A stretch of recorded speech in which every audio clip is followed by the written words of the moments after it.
ভারত কি পরিমাণে ঠকতেছে দেখেন প্রিভিউয়ার্স। বাংলাদেশের সাথে ভারত বিজনেস করে না, সেখানে লস কার, বাংলাদেশের না ভারতের? ভারত ভাবছে যে আমরা তাদের কাছে নত হব, কিন্তু না। দেখেন প্রিভিউয়ার্স, এই যে সেন্টু বার্মা, এই যে সেন্টু বার্মার ভিডিও বাংলাদেশ সবাই দেখেন, সে ক্রিকেট নিয়ে কথা বলে। আমরা ভারতীয় বাঙালি প্লাস বাংলাদেশের বাঙালি সবাই এই সেন্টুর ভিডিও দেখি। তিনি কিন্তু কৃষিকাজও করেন। প্রিভিউয়ার্স দেখুন, তিনি কৃষি কাজ করে এই যে ফসলটা ফলিয়েছে, তার মুখ থেকে শোনেন তার দেশে কেজি কত? অনলি ভারতীয় 1 রুপি, মানে 1 টাকা। তিনি এই ফসলের কেজি পাচ্ছে মাত্র 1 টাকা। যদি বাংলাদেশে কিন্তু এর চাহিদা আছে, বাংলাদেশের সাথে যদি ভারতের বাণিজ্য হতো, তাহলে কিন্তু তারা ভালো একটা দাম পেত, ভালো দামে তারা কিন্তু এটা বিক্রি করতে পারতো।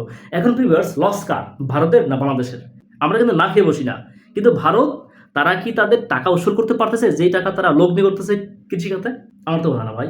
1 কেজি ফসলের দাম যদি হয় 1 টাকা, তাহলে তিনি বিক্রি করবে কি আর লাভ করবে কি? আর তিনি তার চালানটা উঠবে কোত্থেকে? সেন্টু ভাই, আপনি যদি ভিডিওটা দেখে থাকেন তাহলে অবশ্যই কমেন্টে জানাবেন আপনাদের দেশে কেন এত কম দাম সবজির।